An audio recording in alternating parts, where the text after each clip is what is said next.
Bismillahirrahmanirrahim. Assalamualaikum warahmatullahi wabarakatuh.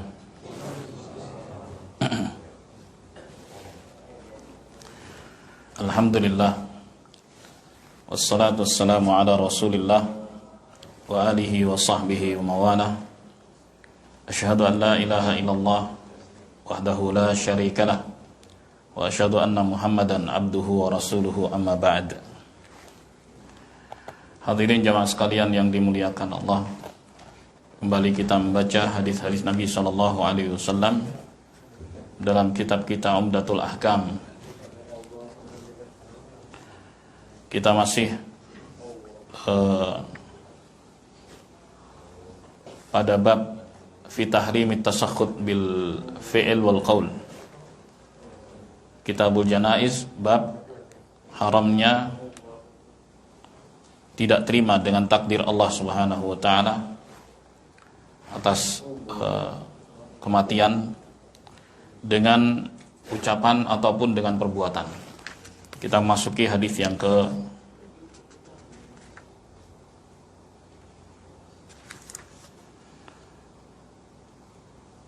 163. Ya. Baik.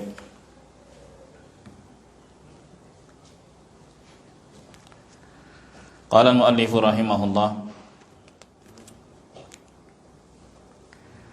an Aisyah radhiyallahu anha qalat, lamma ishtaka an-nabiy sallallahu alaihi wasallam dzakara ba'du nisa'ihi kanisatan ra'atha bi ardil habasyah yuqalu laha Mariyah, wa kanat Ummu Salamah wa Ummu Habibah atata ardal habasyah fadzakarata min husniha wa tasawira fiha farafa'a ra'sahu sallallahu alaihi wasallam wa qala ulaika idza mata fihimur rajulus salih banau ala qabrihi masjidan thumma sawwaru fihi tilka as-suwar ulaika syirarul khalqi indallah. Dari Aisyah Ummul Mukminin, semoga Allah meridainya, beliau berkata, ketika Nabi SAW sakit, maka istri-istri Nabi SAW ngumpul. Ya. Sebagian istri beliau menceritakan tentang sebuah gereja yang pernah mereka lihat di negeri Habasyah. Ya, karena generasi pertama itu pernah hijrah ke negeri Habasyah sebelum hijrah menuju Al-Madinah. Ya, karena menghadapi tekanan-tekanan orang-orang kafir Quraisy saat itu. Akhirnya mereka pun hijrah, nyebrang Laut Merah ke Habasyah. Habasyah itu sekarang Ethiopia. Dan Habasyah itu negeri Kristen, karena Kristen lebih awal daripada Islam.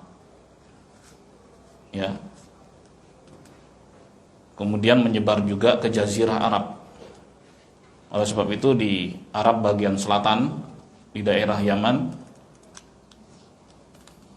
itu dulunya juga Kristen. Maka nggak heran kalau ada Arab Kristen itu, nggak heran, karena memang pernah ada di sana. Tapi sampai sekarang juga ada, terutama di bagian utara, di Syam, seperti Libanon, itu ada Arab-Arab Kristen di sana. Arab-Arab Yahudi juga ada. Baik. Nah, gereja tersebut bernama Mariyah. Wa kanat Ummu Salamah wa Ummu Habibah atata ardal Habasyah.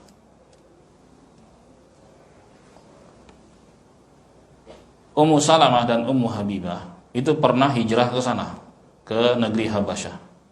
Ummu Salamah bersama suaminya Abu Salamah yang kemudian meninggal.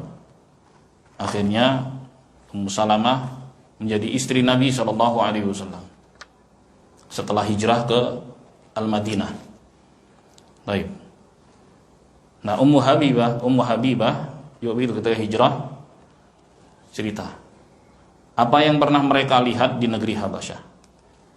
Fadzakarata min husniha. Keduanya bercerita di hadapan Nabi SAW tentang keindahan gereja tersebut. Ya, wa tasawir fiha. Dan terkait dengan isinya, gambar-gambar, patung-patung diceritakan. Farafa'a ra'sahu sallallahu alaihi wasallam. Kemudian Nabi sallallahu alaihi wasallam mengangkat kepala beliau. Lagi sakit dia. Sakit yang mengantarkan kepada kematian beliau sallallahu alaihi wasallam. Beliau enggak pernah sakit, jarang-jarang sakit. Ini sakit yang mengantarkan kepada kematian beliau sallallahu alaihi wasallam.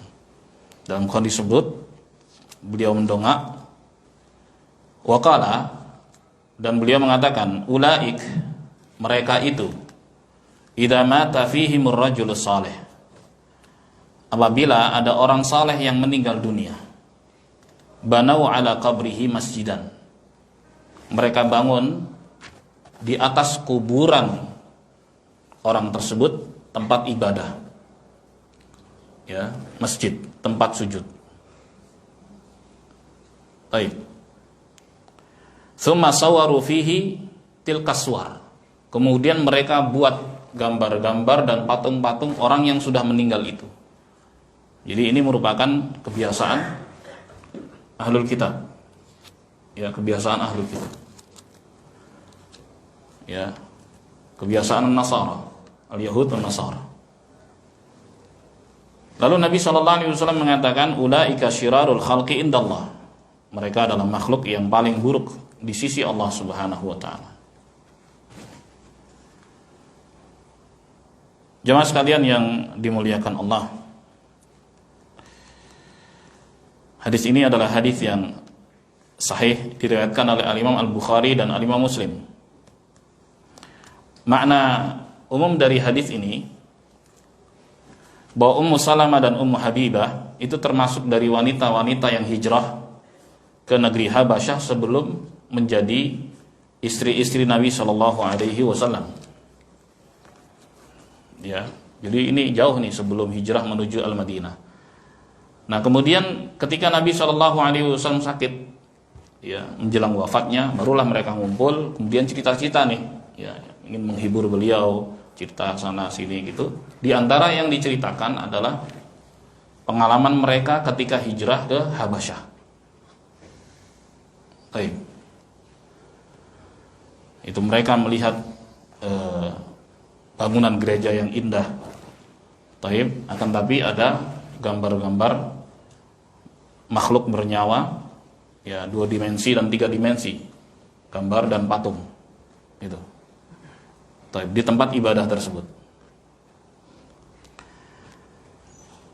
Terus Nabi SAW merespon cerita tersebut, walaupun dalam kondisi sakit, menunjukkan ada poin penting, ya, yang menjadi catatan bagi umat, gitu, agar diambil pelajaran. Jangan sampai umat Islam meniru umat-umat sebelumnya.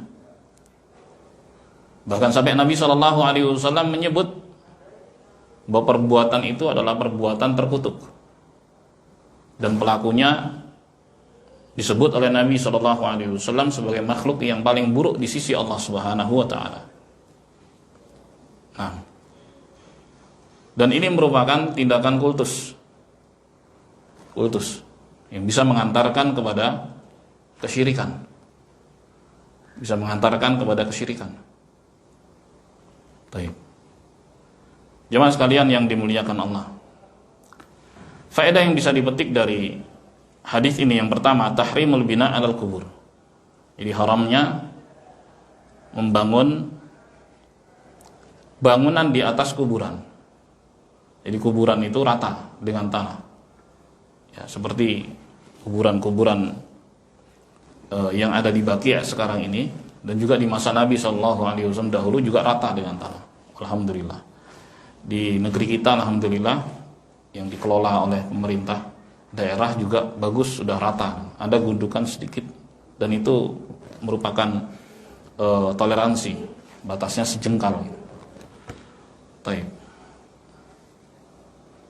Adapun dibangun bangunan di atasnya, apakah itu rumah-rumahan atau pendopo ataupun kubah dan sebagainya, itu termasuk dari larangan Rasulullah SAW, ya, dan merupakan penyerupaan terhadap kaum musyrikin bangsa jahiliyah dahulu, dan termasuk juga sarana yang bisa mengantarkan ke dalam penyekutuan kepada Allah Subhanahu wa taala. Mestinya seorang bergantung hanya kepada Allah Subhanahu wa taala, tapi seorang akhirnya ada ketergantungan kepada selain Allah Subhanahu wa taala. Inilah menduakan Allah, meninggalkan Allah. Inilah perilaku jahiliyah yang ditentang oleh Nabi sallallahu alaihi wasallam. Nah, doa itu adalah ibadah. Ya, ini sebagai contoh, doa hanya dipanjatkan kepada Allah Subhanahu wa taala karena dia ibadah. Namun ketika ada seorang berdoa dan berharap kepada selain Allah bersama Allah, dia minta pada Allah, minta juga kepada selain Allah, ini namanya menduakan Allah, tidak mengesahkan Allah, ya. Dan ini merupakan perbuatan syirik. Maka disebut syirik karena Allah disekutukan, Allah diduakan. Dan ini merupakan perbuatan yang paling keji, kezaliman yang paling besar. Bahkan Allah Subhanahu wa taala mengatakan innasyirka la dzulmun adzim. Sesungguhnya kesyirikan itu adalah kezaliman yang paling besar. Kemudian faedah juga yang bisa dipetik dari hadis tadi jamaah, tahrimut taswir lidir ruh. Haramnya ya membuat gambar bernyawa baik 2 atau 3 dimensi. Ya. Adapun gambar-gambar benda mati seperti mobil, pesawat itu tidak dilarang, atau bunga, ya, gunung. Yang dilarang adalah makhluk bernyawa, manusia, binatang. Bahkan An-Nawawi rahimahullah mengatakan taswirul hayawan minal kabair. Ya, menggambar binatang itu termasuk dosa besar. Itu kata An-Nawawi, mazhabnya Syafi'i, umum di tempat kita, ya. Tahu siapa Imam An-Nawawi rahimahullah. Dan kalau dibuka di kitab-kitab, mereka semua mengatakan begitu. Kecuali kalau memang gambar-gambar itu ya untuk keperluan yang darurat, seperti identitas, KTP, paspor dan sebagainya. Kalau kita memang nggak ada keperluan untuk mengambil gambar-gambar tersebut, maka jangan dilakukan ambil gambar-gambar itu. Tapi ketika ada keperluan yang mendesak, ya maka dipersilahkan. Wallahu a'lam bishawab. Alasannya adalah darurat. Hanya itu saja alasannya. Nggak ada alasan lain kecuali darurat. Jemaah sekalian yang dimuliakan Allah,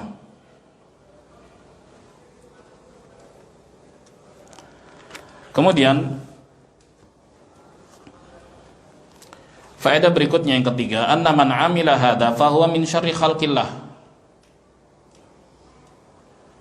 Barang siapa yang melakukan perbuatan tersebut, maka dia termasuk makhluk Allah yang paling buruk. Perbuatan apa? Itu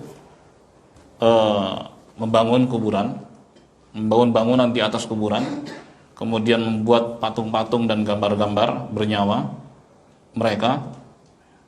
Baik. Seperti yang disebutkan oleh Nabi SAW, ulaika, ya, kata beliau, ulaika syirarul khalqi indallah. Mereka adalah makhluk yang paling buruk di sisi Allah Subhanahu wa taala.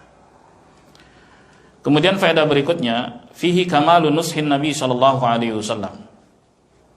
Hadis ini menunjukkan betapa sayangnya Nabi Muhammad sallallahu alaihi wasallam ketika beliau memberikan nasihat yang luar biasa untuk keselamatan umatnya.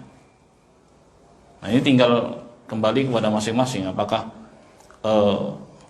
mau menerima nasihat tersebut dari Nabi Shallallahu Alaihi Wasallam atau tidak. Nah,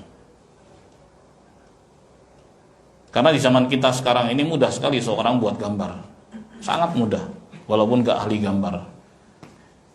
Kalau seandainya orang bisa ngelukis saja, paling lukisan kemiripan itu berapa persen ya? Paling banter itu. Ya, 90% luar biasa itu, ya kan? Tapi dengan alat-alat yang ada sekarang ini mudah bagi kita untuk membuatnya. Nah, bahkan dalam hadis-hadis sahih lainnya banyak sekali ancaman-ancaman dari Nabi Shallallahu Alaihi Wasallam bagi mereka yang melakukannya.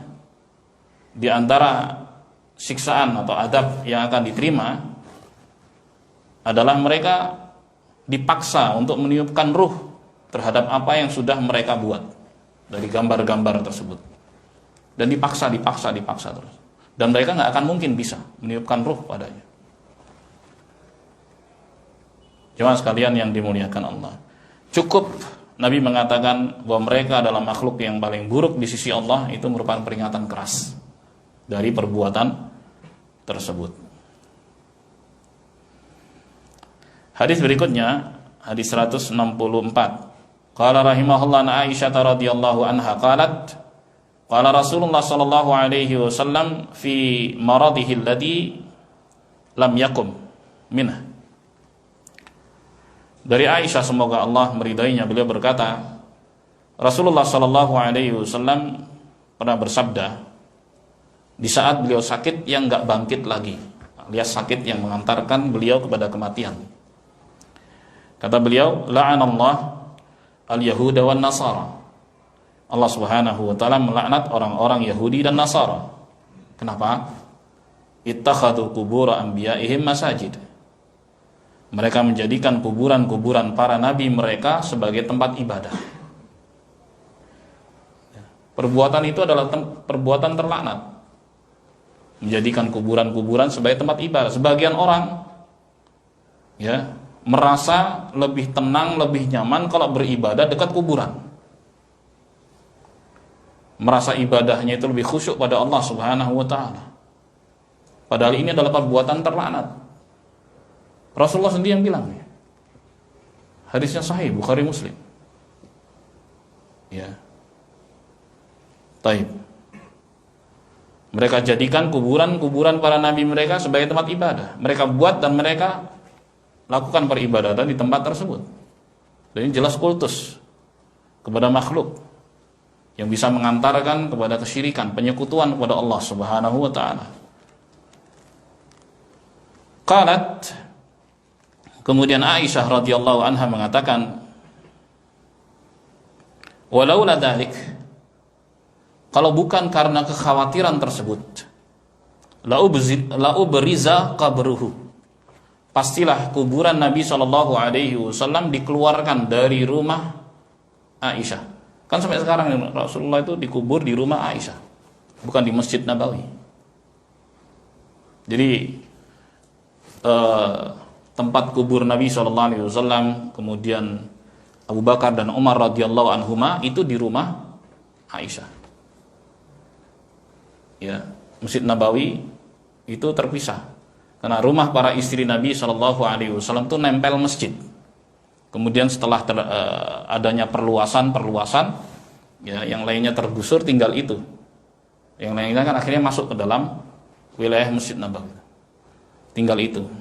Makanya masih ada pagar,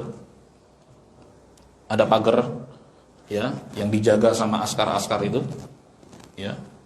Nah itu untuk menunjukkan itu rumah Aisyah radhiyallahu anha. Dan sejarah juga mencatat itu. Jadi ketika perluasan itu maju ke depan, ya, kemudian menyamping. kemudian ke belakang. Sampai sekarang ini ke belakang, meluas terus ke belakang dan melebar ke belakang dan ke samping, dilebar lagi. Taib. Kata Aisyah radhiyallahu anha, ini Aisyah istri Nabi sallallahu alaihi wasallam, seandainya bukan karena kekhawatiran tersebut, pastilah kuburan Nabi sallallahu alaihi wasallam itu dikeluarkan. Maksudnya nggak dikubur di situ, dikuburnya di luar. Tapi karena ada kekhawatiran itu pengkultusan, maka tetap dikuburnya di rumah Aisyah radhiyallahu anha. Nah, dan juga memang ada ketetapan bahwa di mana Nabi wafat, disitulah dikubur. Ya, dan Nabi wafat di bangkuan Aisyah radhiyallahu anha, maka beliau dikubur di situ. Naam. Ghaira annahu khusyiya an yuttakhadha masjidan. Ya. Betul-betul dikhawatirkan kalau seandainya dikeluarkan nanti akan dijadikan sebagai tempat ibadah. Itu saja kita dapati sebagian orang, ya, ketika berdoa dia tidak menghadap ke kiblat. Ya, dia nyerong menghadapnya ke kuburan Nabi sallallahu alaihi wasallam. Ya, padahal hadapnya mestinya ke kiblat. Taib. Jemaah sekalian yang dimuliakan Allah. Nah, begitulah detik-detik menjelang wafatnya Nabi sallallahu alaihi wasallam, Nabi sempat memberikan warning kepada umatnya yang sampai meniru al-Yahud dan Nasara. Ya, di antara perbuatan mereka adalah menjadikan kuburan-kuburan para nabi itu sebagai tempat ibadah. Dan berarti yang lain, wa inni anhaakum an dzalik. Sungguhnya aku melarang kalian dari perbuatan itu. Baik. Jemaah sekalian yang dimuliakan Allah, faedah yang bisa dipetik dari hadis ini yang pertama, an-nahyul akid wa tahrimus syadid min ittikhadil qubur masajid wa qasdus shalah indaha. Larangan yang sangat keras, pengharaman yang keras juga dari membangun kuburan itu sebagai tempat ibadah dan sengaja sholat di situ. Nah, yang kedua, anna hadza min fi'il yahud wan nasara. Perbuatan ini termasuk dari perbuatan al-Yahud wan Nasara. Faman fa'alahu faqad iktafa atharahum. Maka siapa yang melakukannya berarti dia telah meneladani jejak mereka, bukan meneladani jejaknya Rasulullah sallallahu alaihi wasallam. Padahal kita diperintah untuk meneladani jejak Rasulullah sallallahu alaihi wasallam, mengikuti jejak Rasulullah sallallahu alaihi wasallam. Nah, kemudian faedah berikutnya, annas-shalah indal qabr sawa'un kan bi masjidin aw bi ghairi masjid min wasail syirkil akbar. Bahwa salat dan berdoa dekat kuburan, ya, untuk kepentingan diri. Kalau seorang datang ke kuburan, ziarah kubur, mendoakan si mayit, memang itulah yang diharapkan. Karena tujuan seorang ziarah kubur adalah untuk mendoakan yang meninggal dunia, bukan untuk curhat kepada yang mati. Ini aneh. Sebagian orang begitu. Yang mati itu butuh yang hidup, bukan yang hidup butuh yang mati. Ya. Walaupun mereka disebut hidup, kehidupan yang berbeda, beda alam. Ya, kehidupan barzakhiyah. Baik. Bukan kehidupan dunia. Kata Allah Subhanahu wa taala, in tad'uhum la yasma'u du'aakum. Kalau kalian minta kepada mereka, mereka enggak dengar permintaan kalian. Walau sami'u mastajabu lakum. Seandainya mereka dengar, mereka enggak mungkin dan enggak bisa memenuhi permintaan kalian. Itu kata Allah Subhanahu wa taala. Jadi mereka ini butuh kita yang masih hidup. Doa-doa kita kepada Allah Subhanahu wa taala untuk mereka itu bermanfaat buat mereka. Sebagaimana hadis Nabi sallallahu alaihi wasallam dari Bukhari dalam Adabul Mufrad, turfa'u darajatul mayyit. Tiba-tiba terangkat derajat si mayit. Kemudian dia berkata, "Ai Rabbi, ayu syai'in hadhihi?" Wahai Tuhanku, ini ada apa? Qala waladuka astaghfara lak. Anakmu memohonkan ampunan untukmu. Menunjukkan manfaat doa-doa yang masih hidup untuk yang sudah meninggal dunia. Bermanfaat, bisa mengangkat derajatnya. Baik, adapun curhat kepada mereka yang sudah meninggal dunia, itu adalah perilaku jahiliyah yang ditentang oleh Rasulullah sallallahu alaihi wasallam. Karena itulah kesyirikan yang sesungguhnya, menduakan Allah Subhanahu wa taala. Ya, karena Allah enggak suka untuk diduakan, ditigakan, diempatkan. Kalau Allah Maha Esa, hanya Dia yang berhak untuk diibadahi. Hanya kepadanya kita berdoa. Iyyaka na'budu wa iyyaka nasta'in. Hanya kepadamu ya Allah kami beribadah, dan hanya kepadamu kami memohon pertolongan. Nah, ketika seorang berharap kepada Allah, berharap juga kepada selain Allah, di situ Allah murka. Allah enggak suka. Sebagian orang berdalih, yang penting kan masih meminta kepada Tuhan. Ini salah. Kalau minta sama Allah, minta saja hanya pada Allah. Idza sa'alta was'alillah wa idza sta'anta wasta'in billah, kata Rasulullah. Kalau engkau minta-mintalah hanya pada Allah. Kalau engkau mohon-mohonlah hanya pada Allah Subhanahu wa taala. Jangan minta juga pada selain Allah Subhanahu wa taala. Itu artinya menduakan Allah Subhanahu wa taala. Jadi sebagian orang memahami syirik itu tidak meminta kepada Allah sama sekali. Enggak begitu. Justru syirik atau menduakan Allah, minta pada Allah, minta juga kepada selain Allah Subhanahu wa taala. Itulah kesyirikan. Allahul musta'an. Hadirin sekalian yang dimuliakan Allah. Berikutnya, faedah berikutnya, anallaha subhanahu wa ta'ala sana nabiyahu alaihi salatu wassalam an ayyu'mal asyirik indahu. Bahwa Allah Subhanahu wa taala menjaga nabinya sallallahu alaihi wasallam dari perlakuan penyekutuan terhadap Allah Subhanahu wa taala di sisi kuburan beliau. Ya.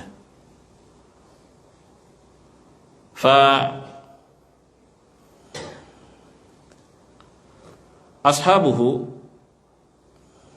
wa man ba'dahum ayasunu, para sahabat sepeninggal beliau menjaga, dan juga orang-orang yang datang setelah mereka, generasi berikutnya menjaga. Ya, jangan sampai ada orang datang ke tempat tersebut kemudian melakukan penyekutuan kepada Allah Subhanahu wa taala. Berharap kepada Allah Subhanahu wa taala, berharap juga kepada beliau sallallahu alaihi wasallam yang sudah wafat. Nah, apalagi selain beliau sallallahu alaihi wasallam. Kadang-kadang enggak jelas itu kuburan siapa, didatangi, dikultuskan. Enggak jelas asal usulnya, tapi konon katanya dan katanya. Datangi. Ini kalau sini nih cari kesaktian di sini datang. Atau itu kuburan siapa? Tapi konon dengar-dengar begini-begini. Enggak ada riwayatnya sama sekali. Akhirnya orang percaya. Gara-gara berita-berita enggak jelas juga. Yang jelas saja itu dilarang, apalagi enggak jelas. Allahul musta'an. Hadirin sekalian yang dimuliakan Allah. Hadis terakhir yang akan kita baca kesempatan ini. Kemudian kita masuk kitab zakat insyaallah. An Abi Hurairah radhiyallahu anhu qala qala Rasulullah sallallahu alaihi wasallam. Dari Abu Hurairah, semoga Allah meridainya, beliau berkata, Rasulullah sallallahu alaihi wasallam bersabda, "Man syahidal janazah hatta yusalla 'alaiha falahu qirat." Barang siapa yang menyaksikan pemulasaraan jenazah sampai disolati, maka dia mendapatkan bagian 1 qirat. Ya, enggak sampai ngubur dia, hanya sampai nyolati aja. Mungkin dia punya aktivitas atau kegiatan hanya bisa ngikuti sampai sholat aja. Wa man syahidaha hatta tudfan falahu qiratan. Dan barang siapa yang menyaksikannya sampai dikubur, maka dia mendapatkan bagian 2 qirat. Qila wa mal qiratan. Kemudian ada yang bertanya, wahai Rasulullah, 2 qirat itu seberapa? Qala mithlul jabalainil azimain. Seperti 2 gunung yang besar. Sementara dalam riwayat Muslim, asgharuha mithlu jabali Uhudin. Yang paling kecil ya, itu seperti gunung Uhud. Yang paling kecil seperti gunung Uhud. Gunung Uhud itu tingginya 1070 meter. Ya. Ya enggak besar-besar amat, bukit lah ya. Kalau disebut gunung, Gunung Uhud. Kalau lebih tinggi dan lebih besar ya banyak di negeri kita nih. Baik. Artinya pahala seorang mengiringi jenazah ya sampai dikubur itu pahalanya besar sekali. Besar sekali. Maka di sini terdapat anjuran ketika ada yang meninggal dunia agar jenazahnya segera diurus, orang-orang dekat segera mengurusnya. Pahalanya besar. Dan memang namanya kematian itu tiba-tiba datangnya. Ya. Oleh sebab itu, bagi mereka juga yang punya kesibukan juga pasti akan terganggu. Yang asalnya normal, keluarga mereka terganggu, teman-teman kerja mereka terganggu, pasti terganggu dengan adanya berita kematian. Tapi syariat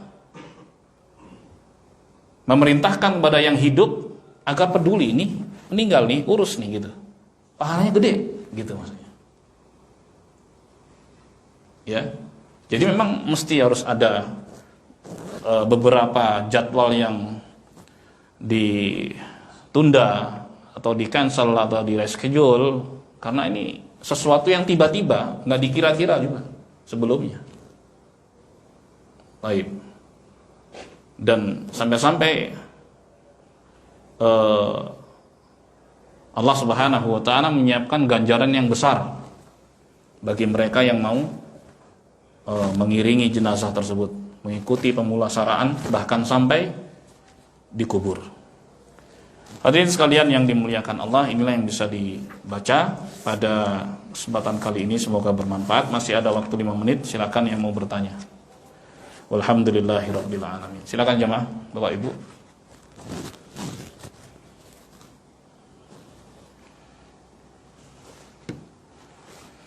Silakan. Silakan satu, dua. Silakan. Waalaikumsalam. Silakan.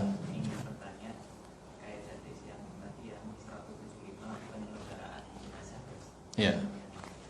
Kalau misalnya di sini dijelaskan bahwa ketika penyelenggaraan jenazah sampai jenazah disolatkan kan mendapatkan satu. Sedangkan kalau dilanjutkan dengan dikuburkannya mendapatkan 2 Iya. Kalau seandainya misalnya mungkin saya ada tetangga yang meninggal seperti itu, terus ingin menghadiri menyolatkan seperti itu, tapi waktunya sudah keburu bawa. dimakamkan. Oh iya. Jadi mengikuti mengikuti pada saat penguburannya saja, karena pada saat disolatkannya nggak sempat. Iya, iya. Apakah ini masuk kategori yang mendapatkan satu? Bisa nyolati di kuburan. Ya. Jadi ketika seorang terlambat, jenazah sudah dibawa ke kuburan, ya, tunggu sampai selesai dikubur, kemudian disolati di kuburan. Dan itu pernah dilakukan Rasulullah sallallahu alaihi wasallam ketika beliau merasa kehilangan tukang sapu Masjid Nabawi. Seorang wanita tukang sapu Masjid Nabawi meninggal dunia di malam hari. Kemudian segera diurus oleh para sahabat dan di pagi harinya ditanya, ini mana tukang sapu, nggak kelihatan gitu. Semalam meninggal wahai Rasulullah. Gitu. Dan kami sudah urus. Kenapa nggak kasih tahu? Karena kami khawatir mengganggu engkau wahai Rasulullah. Terus Rasulullah bilang, di mana kuburannya? Tunjukkan kuburannya. Kemudian beliau sholat jenazah di situ. Jadi hanya sholat jenazah yang boleh dilakukan di kuburan. Adapun sholat lain nggak boleh. Kenapa? Karena sholat jenazah itu isinya doa untuk si mayit. Itu yang pertama. Yang kedua, tidak ada rukuk, tidak ada sujud. Karena isinya semuanya doa untuk si mayit. Diawali dengan Al-Fatihah, kemudian baca sholawat, kan begitu. Pujian-pujian dulu pada Allah Subhanahu wa taala. Baru kemudian doa. Setelah takbir yang ketiga, isinya doa dan semuanya untuk si mayit. Gitu. Insya Allah dapat 2 yang seperti itu. Jadi kalaupun terlambat masih bisa nyolati. Selesai orang bubar gitu, sholati di kuburan. seperti yang pernah dilakukan Rasulullah sallallahu alaihi wasallam. Demikian. Silakan. Assalamualaikum warahmatullahi wabarakatuh. Waalaikumsalam. Bertanya terkait pemasangan foto keluarga di dinding rumah itu sebenarnya dibolehkan atau tidak? Baik, seperti yang telah disampaikan tadi, itu termasuk dari kebiasaan-kebiasaan kita yang dianggap lumrah ya. Mungkin kita juga baru dengar nih hadis gitu kan, termasuk di dalamnya, ya, termasuk di dalamnya. Ya hendaknya diganti dengan hiasan-hiasan dinding lainnya seperti bunga-bunga, pemandangan-pemandangan, itu lebih baik insyaallah. Karena kita khawatir dengan ancaman yang keras tadi. Allahu a'lam bishawab. Demikian. Berikutnya silakan. Satu lagi. Oh, dua belakang. Ya, waalaikumsalam. Terkait pengurusan jenazah dan pemakaman, biasanya disegerakan Ustaz gimana? Iya. Itu seberapa segera? Biasanya kan ada menunggu saudara atau anaknya atau kerabatnya yang masih di luar kota kayak gitu. Itu Iya. masih bisa dimaklumi atau gimana, Ustaz? Ya kalau memang bisa dijangkau misalnya hari itu juga, kan kita nggak tahu ya meninggal itu jam berapa gitu.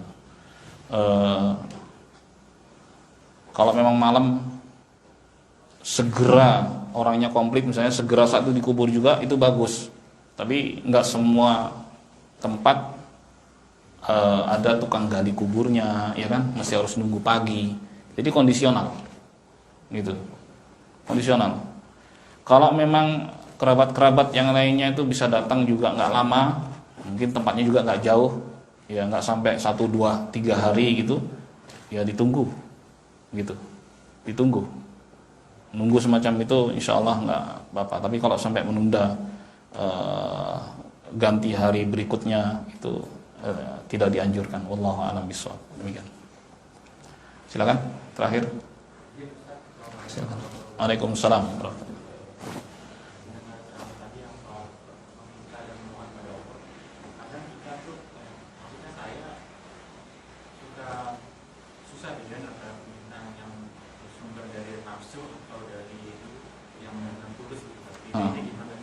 Permintaan yang bersumber dari nafsu, misalnya gimana?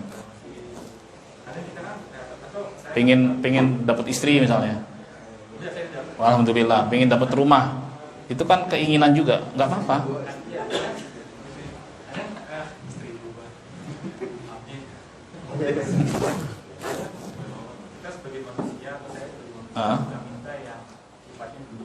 Oke.